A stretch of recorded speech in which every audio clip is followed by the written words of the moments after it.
Hi, Jim Ziegler, the Alpha Dog. Okay, this is the broadcast you've been waiting for. That's Jim Ziegler discussing one-touch sales. I've got guests today in studio, Chip, Perry, and Brian Alee from A2ZSYNC. That's the number 2, A2ZSYNC. And they're basically consulting and implementing one touch. One salesperson does the entire deal with minimal supervision. So we're going to talk about it. Actually, my opinion is contrary, but not totally contrary. We're going to talk about that. So first of all, let me introduce an old friend. And I don't mean he's physically old. I mean, I've been a friend of mine for a long time. This is Chip Perry. Chip, good morning.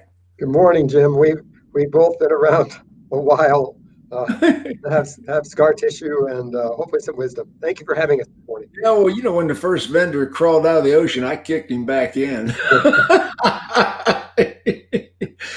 We've been around a while. And we've taken our share of knocks over the years, but you always helped us make our services better. Well, let me ask you. Originally, you founded Auto Trader Online, true? Yes, 1997, I got a chance to be the first employee of what became AutoTrader.com. Yes. Yeah, exactly. Yeah, you and I started doing business back then even. I mean, that's when we first met. So that was 1997. Yes, the internet was a scary thing back then, and we both helped dealers kind of understand that it was really more opportunity than risk. Well, it'll never work. Let's see who we got in the studio here. Good morning. This is Brian Alee. Now, this is A2ZSYNC, Brian Alee. Brian, what's your function with A2ZSYNC? I am head of sales and client success for A2ZSYNC. Right, client success. I like that. That has a ring to it. Let's talk about it. Okay. Now, first of all, I'm a partial believer in what you do. I've always believed in executive sales, and when I consult dealerships, and I've consulted hundreds of dealerships, if not 1,000 through the years, and had a fair modicum of success, and we've had to switch gears many times. I can't tell you how many times I had to make a U-turn and start doing something completely different than what I was teaching previously. Yeah, there've been so many paradigm shifts in the auto industry, and I'm not opposed totally to learning new things. And that's what we're going to talk about today. Is this something that I would endorse, or something that I would vehemently go against, or something that I would endorse and modify? So that's what we're talking about today. Where do I stand on one touch? Where does the industry stand on one touch? Yes, we'd be interested in you kicking us off, Jim, and explaining to us your perspective of what's been attempted in the past and what's worked and what hasn't, and what some of the reasons why you're not wholeheartedly endorsing this. Well, first of all, the idea that you would eliminate management positions, especially F&I. My career started. The first recognition I ever got was in F&I. I was a good salesman, but the records I set were in F&I. That's where I became nationally known. That's where I first started speaking at conventions. That's when I started writing for the magazines. F&I is my background, and I'm a strong believer that F&I is an essential position in the dealership. Most highly paid position, most profitable position. There's a lot of reasons why I believe that there needs to be an F&I manager, and I would never in a billion trillion years allow salespeople to do F&I. To my thinking, F&I is the policeman of the dealership, police person of the dealership, men and women, and compliance has gotten to be a bigger issue than ever. Now, just recently, under the new administration, enforcement of finance laws, the Dodd-Frank is going to be more prevalent than ever. So once again, the F&I manager, most profitable position in the dealership, the legal compliance officer of the dealership. And the idea that salespeople would do F&I compliance just totally horrifies me. I know most salespeople can't even get the customer's name in the CRM, much less complete an F&I transaction. So, do I believe in executive salespeople? Absolutely. Yes. And that's where we're going to start this conversation, because through the years, I have always created an executive team. I have always recognized that there are salespeople that are fully functional and fully able to do management functions, management decisions. And I have always created an earned level of management where we had executive team. If you were on the executive team, you had to requalify for that every quarter. It was not something you earned that was lifetime achievement. It was absolutely something you had to, 2 out of 3 rolling months, my executive team had to requalify 2 out of 3 months rolling. So if you didn't qualify to be on the executive team, you went back to being fully managed. So I'm not totally opposed to the idea that there are salespeople out there, but where are you going to find these people? That's the other thing. Especially if you're reducing pay plans. That was the other problem I've got with one-touch sales, is the whole thing is we're going to reduce pay plans. We're going to eliminate most of sales management, all of F&I management, except the one person. So take it from there, guys. Where am I missing the boat? Well, I think you're raising very valid common sense concerns, Jim. You really are. And we're all a product of our past experience and what we've seen. And so what we'd like to share with you today is a body of experience that is very much a minority phenomenon in our industry right now. There aren't very many dealers doing true one-touch. You're probably less than 100 whole country true one-touch. So it's not a burgeoning phenomenon right now. There's interest, but it's not burgeoning. And for many of the reasons that you've just outlined, the dealer's common sense and their past experience suggest, hey, what happens to this very important, profitable person called an F&I manager? What happens to compliance? What happens to F&I PBRs when a non-expert is guiding a customer through purchasing them? What A2Z did before I arrived, and we've been working hard to scale the company since last summer. We had about 20 people last summer. We have 50 now. We have more product people, and we have more sales and client success people for Brian. And they are generally retail experts who have either worked in one-person selling situations or been around innovative dealers themselves. We've got some former dealer people who are joined our cause to bring this idea to the industry. And I think that the notion of eliminating F&I is the one we should talk about first. People get repurposed largely. The skill set stays in the dealership. It doesn't get blown out, generally speaking. Really high-paid F&I people can migrate away when this transformation is brought to a dealership. Okay, let's talk about that. Do the experienced F&I people and experienced sales managers, for that matter, leave when you install the process? No, Brian, why don't you explain some of our experiences, both the Champ Group, where you worked as a GM, GSM, director of training, and what you've seen at our other dealer clients across the country in terms of what happens to F&I people and desk people. You bet. Thanks. So first and foremost, the Champ Automotive Group switched from traditional automotive to a one-touch variation back in 2014 at the Honda store.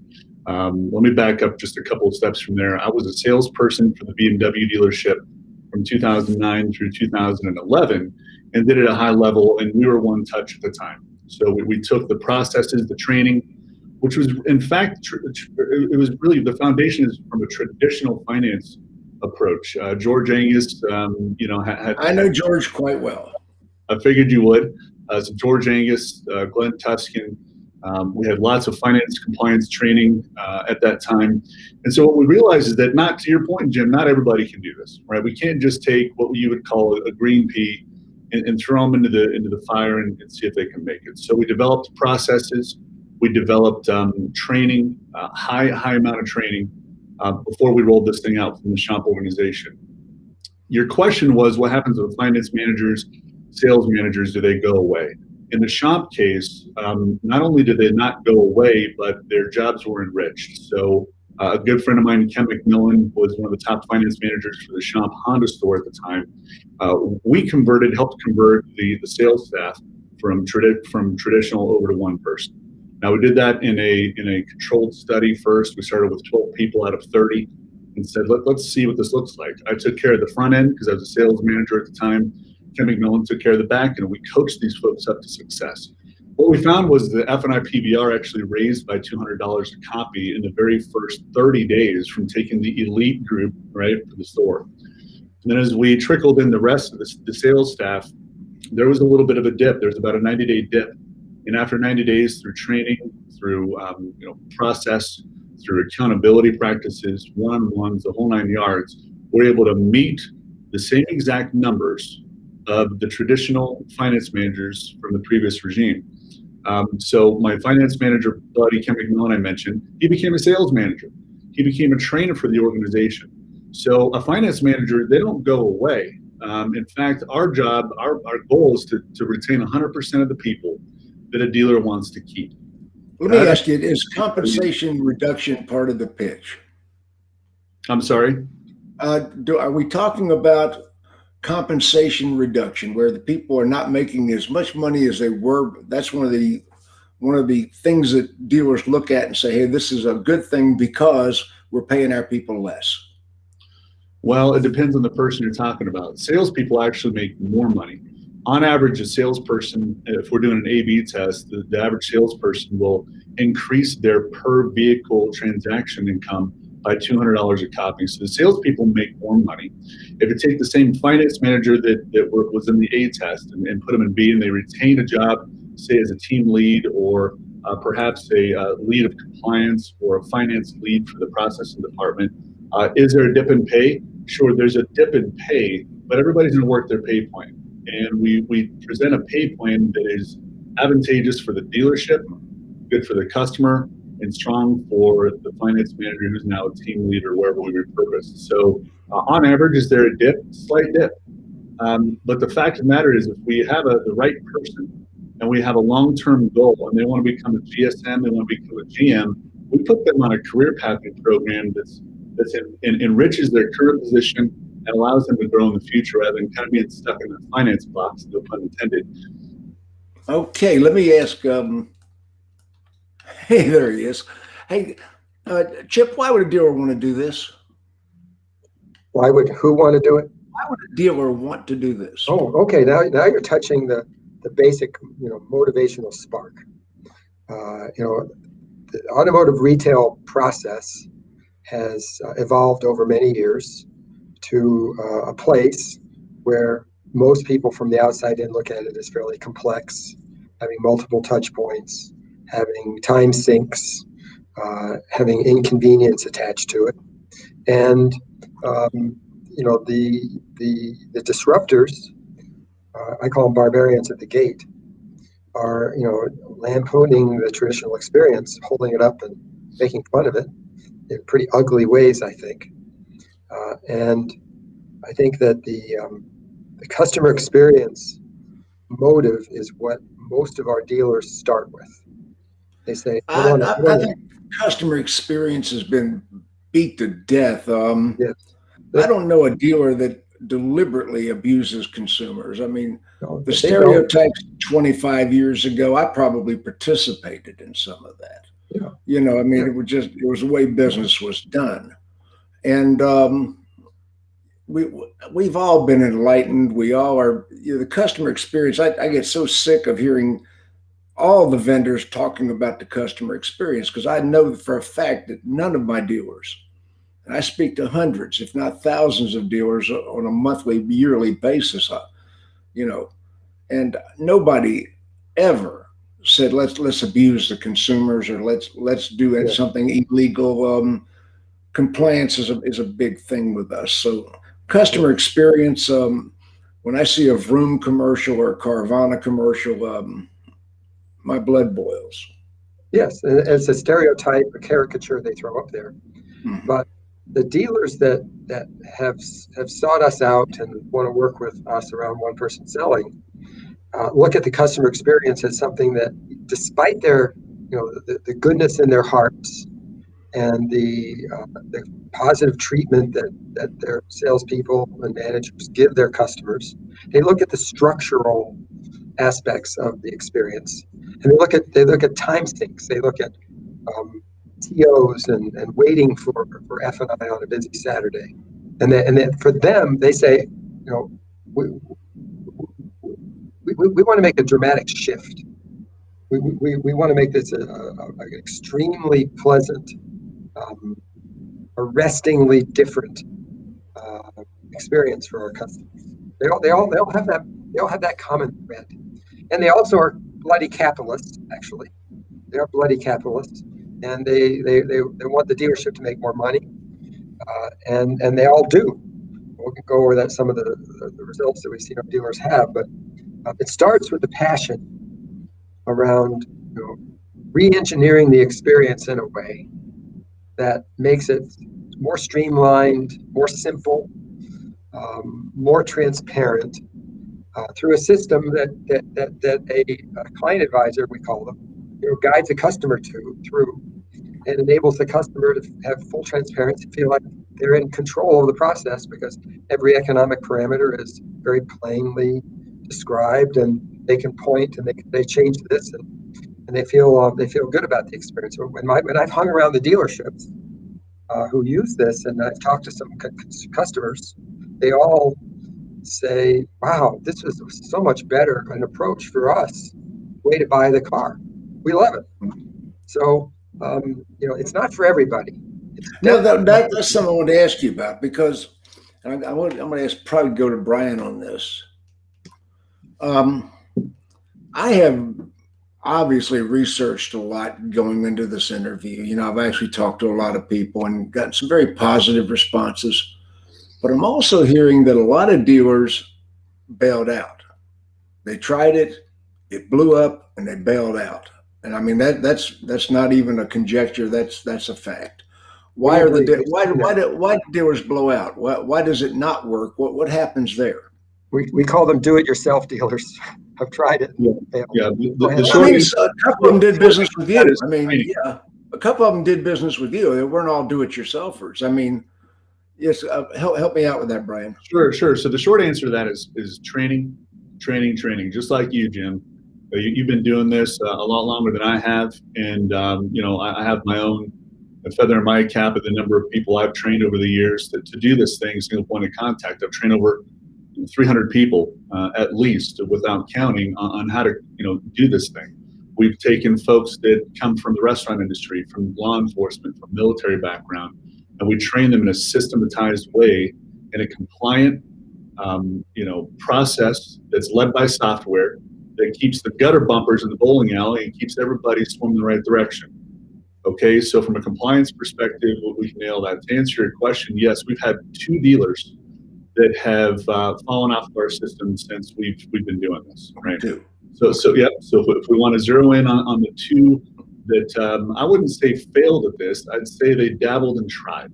So the very first thing is a dealer principal has to have an unwavering commitment to say, this is what we want to do. That's step number 1. The buy-in from middle managers, in my opinion, is by far the most important aspect of whether this is going to work or not. This is going to work if you want it to work, right? Okay. So if the middle managers are bought in and they're the ones steering the ship, they've been trained properly, They've been taught leadership components and how to hold folks accountable through one-on-ones, growing, coaching, making sure that the salespeople are trained as much as possible. That's in a partnership with our agent partners. We want them to train compliance and product. We'll help train the finance menu presentations, the sales process itself.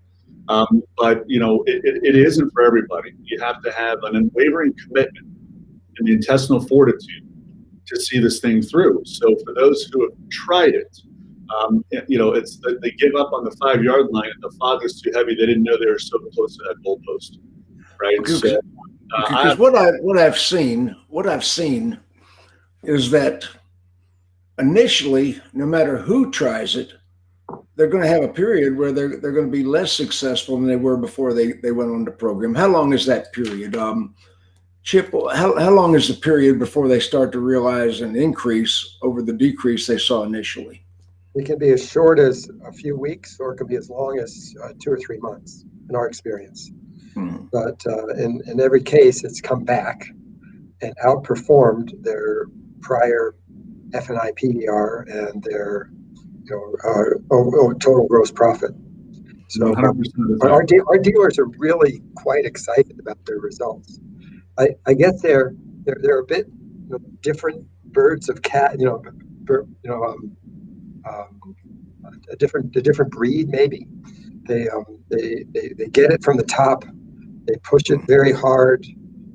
They constantly train. They make training a culture in the store. Many traditional dealerships don't have ongoing training. They don't have you train them once and then a little bit, I think, over the years. Our clients, they make training a religion. They have a training director, and the role of client advisor is a very busy role. If they often take leads, and they perform a kind of a BDC function. They're very busy. That's one thing I want to talk to you about in a moment, about the BDC function, because all of a sudden we not only have salesperson on the entry-level position doing F&Is, managing their own figures. Now we've got them doing BDC and handling incoming leads and handling functions that a professional BDC, business development center, would generally handle. So all of a sudden, I'm going to go back to Brian on this a second. What do you think about that, Brian? What's the answer? Well, the answer to that is there's no one way to do this, right? We have dealers who still have a traditional BDC. Depending on the lead volume that's coming in, if I've got a store that sells 500 to 600 cars a month, maybe it makes sense for them to have a BDC department to take in those 1,200 plus leads on a monthly basis. If that's what's worked in the past, but we certainly don't want to ruin what's been going well. So our job, Jim, first off, is we do what's called a readiness assessment and implementation planning session with the dealer. We spend a couple of days on our dime. We spend a couple of days in dealership to see what's going well, right? We don't want to just put ready, fire, aim. But we want to find out what's going well currently. And if a BDC department is running like a well-oiled machine, then let's keep that in place. Perhaps we take 2 or 3 of your top reps and we allow them to take leads. So in a Moneyball approach, let's find the strengths of the individual players. Let's capitalize on those strengths, and then let's train around their weaknesses to see what's left over, right? So to answer your question, we have some dealers that prefer BDC, and then we do a handoff. So is that one touch? Not in my opinion. The right way to do it, in an Narnia state, we have everybody doing it from start to finish, but that's not always realistic. So we don't want to jeopardize the dealership's profitability, jeopardize the customer experience based off of blindly trying to shove the wrong person in front of the sales process. So hopefully that answers your question, but we do it both ways depending on what's best for the dealership. Okay, so we're basically customizing the approach. What I'm hearing here is the approach is a custom approach. I remember when I first walked in a car dealership, they put me in a room with a bunch of Jackie B. Cooper beta tapes and said, "Don't come out till you're trained." Was that circa 87? Somewhere in there? 88? That was probably 76 is when I started selling cars. And we mentioned I was not at all until the 80s. I mean, received no trend. You know, the initial cars I sold were Hondas out of a motorcycle dealership. When Hondas first came into the country, I sold Hondas, and then I sold Datsuns, and worked with Luther Coggan, and that's where I got started. And you know, the third month in the business, I set the record for the dealership, which stood till the day I left. And you know, again, Coggan sold Asbury after that. It was kind of interesting, but yeah, they didn't train the salespeople ever. They just threw us out there with locked us in a room with some tapes and whatever, and it was all Betamax tapes at the time. You know, go sell me 20. Watch these tapes and go sell me 20. And 20 was a big number. 20 was a big number. When I hit 30, it was a celebration because we didn't have the technology, you know. Yeah. So I've been doing this 47 years basically. So anyway, I look at one question I want to ask both of you is, Penske tried it. Penske failed. AutoNation tried it. AutoNation went back to traditional. Penske went back to traditional. JM Lexus tried it. They went back to traditional. And what I've seen is that it works better in a highline import dealership than it worked or an import specialty dealership like I would call Subaru. It would work great in a Subaru store because a Subaru clientele is a very specific type of clientele. I call them Volvo buyer apprentices. You know, so go with that a second. Chip, Penske tried it. Yes. AutoNation tried it.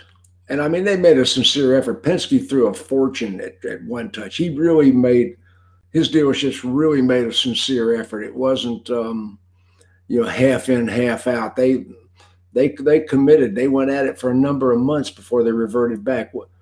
This was a few years ago. You recollect? Yeah. Because I don't know exactly when it was. I remember I wrote an article about it at the time. I was writing for one of the magazines. I wrote a major article on Penske going one touch, and it didn't work. Right. AutoNation, same difference, about the same time. Right. Well, you know, we've seen both failures and successes from dealers who have what I call DIY'd it. There's a group in Michigan, the Bill Marsh Group. It's been doing it for 10 years, very successfully, quite dominant up in the Traverse City area. And they kind of, you know, cobbled technology together and they iterated around the organization changes needed to have one person sell the car and then do F&I. So there are some of those success stories out there. I know about Paul Walzer, for instance. You know, that seems to be the poster child for One Touch. You know, everybody always refers, One Touch, Walzer does it that way. That's the first thing you hear.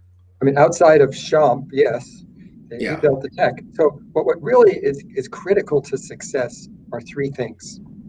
You need to have enabling technology that absorbs all of the touch points needed to construct a car deal. So it can be done on one screen in one system with guardrails and management oversight. Our system has a lot of management oversight, and there's huddles, not TOs, but team leaders are involved in F&I and loan approvals whenever they're needed. So I mean, it's not like hands-free here. So the way that the team leaders are basically the former managers, correct? Yeah. Okay, so the managers that step down to a lesser position, team leader, they're still there. Okay, no. I have to correct you on that one. It is not a lesser position, Jim. We call it a team lead because they're leading a team. So most dealerships focus on a transaction that's in front of them. One transaction at a time, right? A team lead is responsible for a team of 5 to 7 people. They're responsible for their unit sales. They're responsible for their F&I numbers. They're responsible for their CSI and career pathing and keeping people on their bench. So it's a much richer position. So rather than working the deals on the floor like they've always been doing, or a finance manager closing deals in the back, they're proactively seeking out opportunities to train people to create elite teams based off of their accomplishments in the past, right? So let's not mistake a team lead for a lesser position. It's just called something different, but it's actually a richer position. Okay, that I wanted to clarify. So there were three things, Jim, I mentioned. One is the enabling technology, which didn't exist for Penske or AutoNation. They were cobbling it together with using the various piece parts that were available to them. They didn't have a unified system, so that's very important. Another aspect is careful implementation planning from A to B, current state to future state, how the store gets reorganized, what steps are taken, job descriptions, pay plans, how they are, the timing for when they're enacted, how training for the software and for the sales process is done. All that is mapped out in an implementation plan. And then the third piece is intensive training, before launch, during launch, and after launch. So, I think that dealers benefit from an expert who they live, sleep, eat, breathe, drink this idea. That's all we do. We're specialists.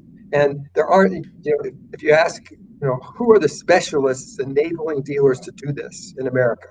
It's a very short list, very short, because it's a small group of dealers doing it today. It's it's largely unproven approach with a lot of skepticism based upon, historical experience, like you're mentioning, and many dealers' common sense. So it's not for everybody, but you can see we're talking about an approach where it's not a one-size-fits-all. There are multiple ways to skin a cat.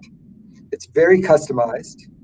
The technology has moved beyond the initial group, the shop group that used it. It's very difficult for a dealer-created software product or platform to move beyond their four walls. I wanted to ask you about that. Because it's hardwired for that first instance. I wanted to ask you about that. We have 4 other groups using this, and they pinged us over the years with all their needs. So we've made adaptations, and we created settings for them that make the instance of how A to Z is used different there than it is at Champ or from dealer A to B, C, D, E within our client base. I wanted to ask you about that because I'm hearing there's a software involved. Now the sales representative or whatever title we gave the salespeople now, they're holding technology in their hand. Is this an iPad? How are we doing this? It can be any way the dealer wants it. Okay. It can be an iPad. It can be a laptop. It could be a big screen television inside a pod. It's portable to the device that the dealer prefers to use to guide the customer through the transaction. See, my experience has been that I've got some really great salespeople.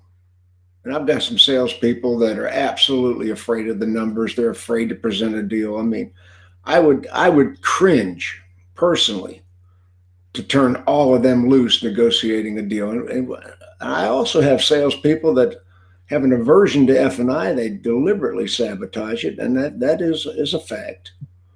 That's why it's not for everybody. That's why it's not for everybody. So my thinking has always been, and I've got this in writing 25, 30 years ago. I've never successfully gotten a dealer to do it, although it's the CarMax model pretty much, where the salespersons does all the selection, all the preliminary work, and then a manager, not a salesperson, in one sitting does all the figures face to face. That has always been my vision of one touch, one person doing all the figures, F&I, front and back, a total menu presentation. That has always been, and I've never successfully gotten a dealer to completely do that process. Dealers have an aversion to switching gears. I've always been able to make a dealership more profitable, but never that. And one dealer that you and I have in common, of course, is MotorWorks. Yes. I was in MotorWorks 10 years ago. And we did some really extravagantly high numbers. That's back when Paul Tamraz owned it, when Jim Hub was the general manager. And I was in that dealership twice a month. And we did some extravagantly good numbers with traditional processes. And then the dealer, Paul Tamraz, had a stroke, and eventually he passed away. They sold the dealership and to the current owners. And that, I wasn't involved with what they're doing currently. But frankly, I don't believe they're doing nearly the numbers we were doing traditionally today. Even though they're doing better than they were, I don't believe they're doing the same numbers. What kind of numbers were you doing back then, Jim? Golly, they were doing about 4,500 a car, front and back, as I recall. I'm trying to do this off the top of my head. I don't have it in front of me. I think that's about what they were doing. And I don't take credit for all of that. They were doing incredible numbers when I met them. It wasn't a matter of I improved them exponentially. No, that the numbers they were doing were pretty good already. What I did was basically got them married to their CRM, where they were actually adhering to their CRM, and they were actually one process throughout the entire campus. The one campus where they have all the franchises in one place. They had two campuses at the time. Okay. Yeah. Well, they're certainly they're thriving today. I certainly don't want to disclose. They're never going to be failing. No. Yeah, they're doing okay. They're doing okay. They're doing great. Yeah. So I wanted to circle back just a few moments ago. You asked or made a comment that this seems like it would work better for a boutique or like a Subaru type store. Or a Highline. Sure, a Highline, sure. And it also mentioned Penske and AutoNation. Turning around the Queen Mary is a lot more difficult than turn around a Canoo, right? So I would say we're agnostic to the brand, and it is easier to transition a smaller store, say selling 100 to 150 cars a month. You've got a sales staff of 10 to 12 salespeople, a couple of sales managers, and maybe one or two finance managers. It's much easier to help elevate and accelerate what they've already been doing and transform their dealership to one person.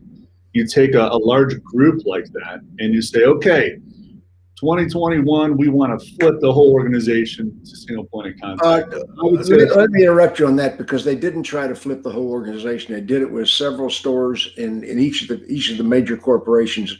They didn't do it with the whole organization. They did it. When you say several stores, how many stores specifically? I don't recall, frankly, Brian. Okay, because my point is, I remember I wrote a big article about it at the time. I was writing for Dealer Magazine then, right? And I wrote a major article about it. I researched it at the time, and at the time, Penske made a sincere effort. I don't know how many stores he had, and by the way, there were stores out west. They're probably pretty close to where you're at. Sure. Yeah. Well, if you don't mind, I'll just follow through on my point. If you just take a moment. My point was really less about the type of the brand, the type of dealer, the size of the dealer. It's always best to start small, right? Let's take, how do you eat an elephant? It's one bite at a time. So if you're trying to flip the whole thing on its head, rip the Band-Aids, burn the boats, whatever you want to use there, it's always best to start smart, have a strategy that's followed by the tactics to support it. And so that's why we do a readiness assessment, to make sure that we've got the right salespeople at the forefront. Let's train up the average salespeople that have potential. And yes, you might lose a couple of salespeople. So what I always tell dealers, you want to make sure you're hiring the right people to start with, right? So if we're not confident that our people can do it, we either need to train the ones we have or replace them with folks who are more capable for long-term sustainability. In order to get away from this 70% revolving door and flip it closer to what most of our dealers are operating off of, which is less than a 25% turnover, we have to hire the right people, train them some more, and make sure we coach them for success. Okay, that answers most of my concerns. And what I was looking at was, I don't see the process. I don't see it for everybody. And you're saying it's not for everybody, and I've always believed in executive salespeople. It's always been my philosophy that they're, I look at people like Al Ali Retta. I look at people like Frank Crenity that are selling 150 units a month, and one person self-branded their dealership within a dealership, and they have minimal staff. They basically do their own. That is possible, but I would not say everybody's going to do that. And then for those that we're not confident that can do this, let's say we have a salesperson that's been in 6 months. They have potential. They're catching on quick, but they just need some more repetitions. That's where our software comes into play, Jim. Our software, are you familiar with Randy Hendrick? No, I'm not. So Randy Hendrick was the compliance manager for DealerTrack for over 20 years. We worked with Randy to make sure that our software was compliant, that we made sure that every product on every deal for every customer every single time without fail. We make sure there are disclosures. There's a fourth step in our process that forces the disclosures to be properly explained to the customer 100% of the time. You physically can't click to the next screen until you've presented the disclosures. We hold the dealer harmless piece. A lot of the things that I've watched a lot of your video content. Great job. You have a ton of content out there, Jim, and it's a great education for everyone. We're more closely aligned in our ideology and our business practices than you might think.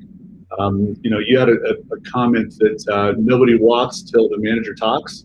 Yeah. We believe in that, right? We don't want salespeople running amok without some coaching and guidance. So to the contrary, we make sure that our managers are proactively involved in the transaction. You had also mentioned that that sales managers spend too much time sitting at the desk, staring at the computer, heads down time. We agree with you. You need to be managing by walking, right? Managers manage by walking around like sharks, never stop swimming. That's exactly what we believe. So I think as we get more granular on what we do and what it is that you believe and what you practice, we're closer in alignment than we are being apart from each other. I see that. I've never disputed that. It's one of those things where I basically believe that there are dealerships where this would work and would work well. But I believe there's probably more dealerships where this wouldn't work, and that's where we probably differ. I agree. No. That's I where don't see a whole lot of domestic clientele in this process. Yeah, so we think it's 10 to 15% of the dealer body today would be capable of making this change. It's still, north of 1,000 rooftops. So we have a small client base. We're not at 100 yet. We aspire to get to 100. And then I've downsized my business since 2008. Chip, when you met me, I had 40 employees and 6,000 feet of offices.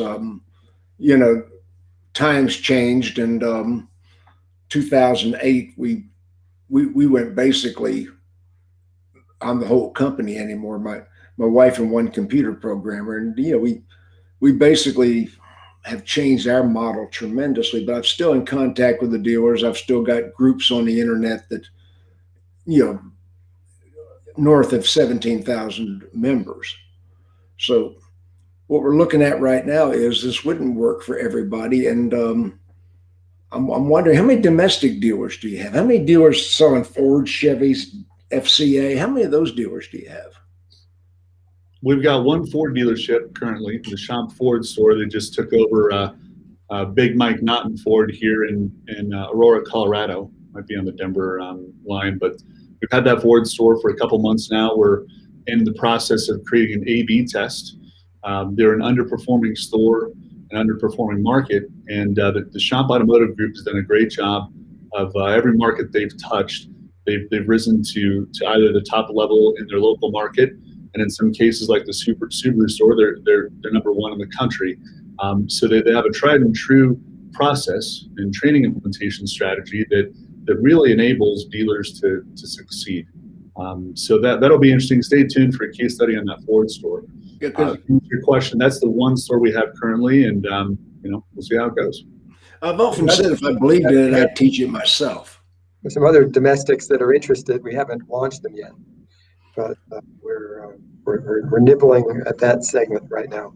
Jim, we learned that this isn't for everybody. We keep saying that in this program, but we did have a couple of dealers that fell off. We want to make sure that we're not trying to be everything to everybody. Well, we're not out there trying to take the world by storm and convert 17,000 dealerships to one touch, one person. What we're trying to accomplish is a couple, 300 dealers in the next few years. We would consider that a success. We've turned down clients where this may not make the most sense. Okay, that's what. Oh, you turned down clients. Tell me about that. Sure. Why would you turn somebody down? Well, let's say I spent the worst thing that we could have. The worst thing we could have is a client who isn't all in. Especially with me watching. Yeah, well, that's the real reason. That's the real reason. Way were like that, and they were difficult clients for us because they weren't all in. Listen, it becomes much more brain damage to try and convince the masses. You know, we're not actually going to convert a staunch Republican to change their mind to become a mad liberal. So we want to make sure that we're in alignment. That's why we do the readiness assessment before we sign any ink to contracts. We want to make sure do we have the same values, right? Because we don't want to put our name on something that's going to be a failing proposition. And you know what? If the dealer is successful doing it the way they're doing it, and we can't add any value, it would be disingenuous to say otherwise. That's amazing. We actually turn down more dealers than we accept when we go through the qualification and then readiness assessment. I've often said that I fired more dealers than ever fired me. It just, I've told dealers, the problem is you. I said, let me give you, the best thing I can do for your dealership is give you a golf bag and a beeper. we'll call you if we need you. I've told many dealers, people say, Ziegler, what are you doing? Because I've shut the door on dealers many times. So what the hell are you thinking? Are you out of your damn mind? And that's been part of my success is I will talk to a dealer like nobody will talk to a dealer that works for them. People that work for them won't say the things to a dealer I will say to a dealer. And you're paying me for the truth. You want to hear something else? I'll go to your general manager. They'll tell you what you want to hear. So Brian, if you had to tell people about One Touch, what would you say? What would you say? You got a skeptic like Jim Ziegler, somebody that I'm still not completely sold, but I'm more sold than I was before we started the broadcast. Is that fair? Yeah, I think that's fair. I think you're probably going through some pain right now because maybe this wasn't as bad as you thought it was. I would tell dealers that, fair for both scenarios. I would tell dealers that if this is something you're interested in, I would take careful consideration of the people that you have, while not counting them out. You probably have some people working for you that are more capable and talented than you believe, and that let us help you. Right? Dealers are busy fighting margin compression. They're busy fighting legal battles. They're busy fighting the barbarians at the gate. You need some friends in automotive to help you and advise you through this process, and let us take the time to be an extension of you and your team and work with your people to see if this is something that makes sense for you. Perhaps it's a slow phase in. Maybe we take a small team of SEAL Team 6 and we train them up and let's test that for 90 days. We're doing that with a dealer on the East Coast here in the next couple of months. Where we're going to slowly phase this thing in. They're a larger organization. It would be, again, a fool's journey to ask them to switch their entire organization on a dime. It's not right for them. So, and I would finish by saying, have an unwavering commitment to this. When things get tough, that's when you got to get tougher, right? You have to have intestinal fortitude to make it through the pain to experience the game. That's what I would tell you. I call it testicular fortitude. There you go. There you go. That's Alpha Dog way right there. Yeah. Okay. Hey, right. Chip, what would you say to people? Like I say, I'm not completely sold. I'm probably a little more sold than I was. I admire you guys. You came into the lion's den.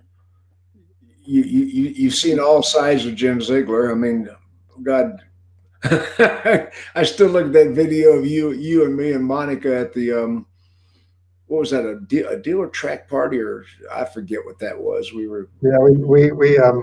had some fun that night. I remember. Yeah. Way back when.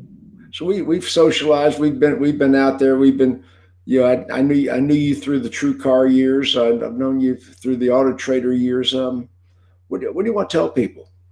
Well, I'd like to tell the dealer body that be curious about how to improve your business, and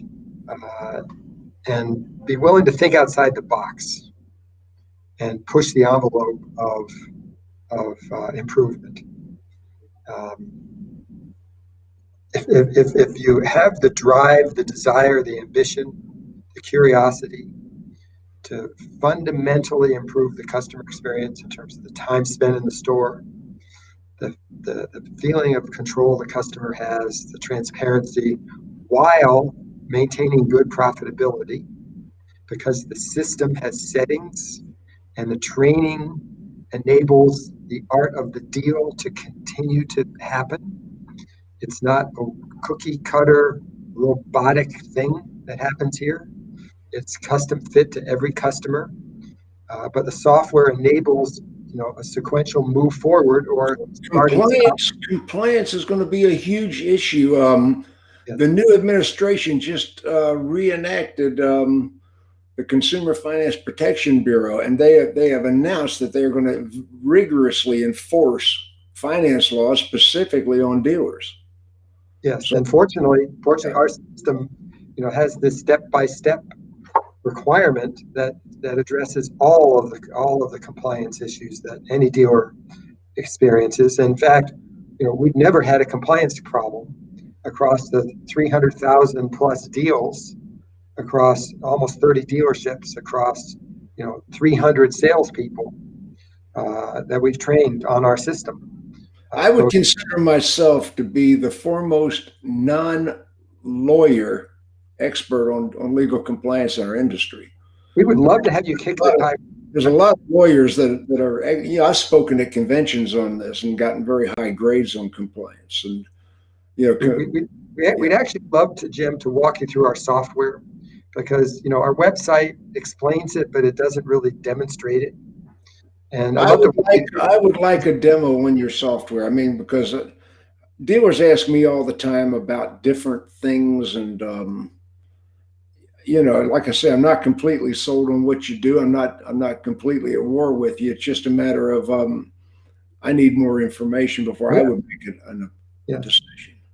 Well, it's a small data sample, but the proof is in the pudding of the dramatic success that our clients are experiencing in terms of stronger dealership profitability, good employee experience with low turnover, and much higher customer satisfaction. I call it the trifecta of benefit that touches all the constituents of a car deal: the customer, the salesperson, and the dealership. It has to work for all of them. Otherwise, it's a house of cards. I did a speech at Digital Dealer here a couple of years ago, like 4 years ago, 20 things I'd do if I bought your dealership. And one of the things I said I would do if I bought your dealership is I would have an open discussion with any vendor that approached me. There's too many gatekeepers turning away good ideas. I would listen. Yeah, that's the old cartoon where the guy's going to war with the machine, with the bows and arrows and spears, and he turns away the machine gun salesman. And so the same thing. I see a lot of dealers turning away good ideas, and I've always said, look at everything. Don't let your gatekeepers turn people away that are making presentations. Look at everything. Here's an interesting little factoid for you, Jim. Almost all of our clients found us. And what do you mean by that? They were researching in the industry how to dramatically improve the customer experience. They wanted this simpler, more streamlined approach, and they found us. Almost all of them. So we're delighted they found us. But now we're using outreach to stimulate conversations. So we're getting quite an interested, we're resonating with more dealers now. One of the problems with people finding you is generally they're finding you because they are already underperforming. the high performance people aren't looking as hard as the underperforming people. I don't see that as a problem. I see that as job security. Yeah, definitely. It was amazing. Dealers were underperforming. They were not underperforming financially. Yeah. They were good dealers, but they wanted to significantly upshift the quality of the customer experience, and they found us, and now we're looking for more dealers to help join this movement. I call it a movement to re-engineer the customer experience from the ground up, reorganizing a store around this idea of one person handling the entire transaction successfully, smoothly, financially, solidly, and compliance, to a T. Compliance is a big issue, and of course, we'll talk about that another time. Are you pretty well satisfied that we got everything out we need to get out today? I'll start with Brian on that. Brian, did we cover everything we should have covered in today's interview? Jim, I think this is a good starter. I think we have a better understanding of where each other sits before we try and understand where we stand, if that makes sense. So I think we've done a good job of explaining that training comes first and foremost, right? Well, before the training is customization, custom tailored training, software, automation, and compliance, right? I think we covered most of those. Lightly on compliance. Love to do a deeper dive. We have Natasha Geiner, who is our head of product and former CEO of A2ZSYNC and former finance director for Shop Automotive. She's helped design our compliance. We've worked with your buddy Tony D in the past. He's done some training for shop organization. I worked closely with Tony, and obviously he's familiar with our system. I mentioned George Angus and Glenn Tuskin. So I think, again, we'll find that there's really a lot more traditional, foundational business practices of what we teach and what we enforce, coupled with some modernization with what's relevant today in today's dealership. So we partner with folks like yourself, with JM&A, Zurich, Safeguard agencies to really let's collaborate on what it means to sell a car in a brick and mortar dealership today. And it doesn't have to be one way or the other. It can be a combination of the two. So I'd love to continue our conversations and learn more about what each other are doing. Fantastic. Chip, anything else you want to? Well, the one thing I wanted to mention is that there's a tremendous amount of innovation going on in digital retailing right now. And you have said in some of your other broadcasts that you're generally a supporter of it, as long as it's done right. And it can mess a dealership up dramatically if it's not done right. Yeah. One of the things that we're sensing is most people end up in the dealership. They want to shop online. They want to get some of the transaction done. They want to smooth their way into the store. So what we're focusing on very, very diligently now is an online tool. We call it an online on-ramp that our clients will be able to use to ensure that all the numbers match between any deal configured from home and any deal that's presented in the store. Well, Chip, I say about that, I like to do my paperwork online, but I physically go see the doctor. Indeed. They want to test drive the car. They want to make eye contact and understand all the economic parameters. They're willing to flesh some of it out from home and make it smoother and less time consuming when they get to the store. So the transition from online to in-store right now is, I think, a big source of opportunity for the industry. The rhetoric of how smooth it is running way ahead of the reality. Digital retailing has failed. It's failed to the point where they expect people are going to pull the trigger and buy the car online with the Carvana model. But guess what? That's not happening. Yes. The majority of people, and you can always point to the exception, there are people that will totally transact online. But the majority of consumers are stopping short of pulling the trigger and still coming physically to the dealership or in extreme cases, having the car delivered. Yes. So that car delivered to the home, I think that's going to happen. You've got to have concierge sales in three aspects. You've got to have home delivery, you got to have partial transaction, full transaction. Yes. So you've got to have those things available. And as a management trainer, I agree with that. So, Chip, I'm going to let you say the very last word. We've been on exactly 1 hour. What do you want to say? Well, thank you, Jim. It's been a real pleasure and honor to be able to talk to your dealer body. They're big fans of yours. We are too. It's exciting to have a chance to collaborate with you. We respect your reservations about this, and we're here to shine a light on how it can work for the right dealer. And fantastic. You guys stick around a minute. I'm going to end the broadcast. Jim Ziegler saying this has been pretty good back and forth. I mean, I got my posse out there, and I'm sure they got their posse out there in case a battle erupted, but it didn't happen. So my guys, you can all go back to work.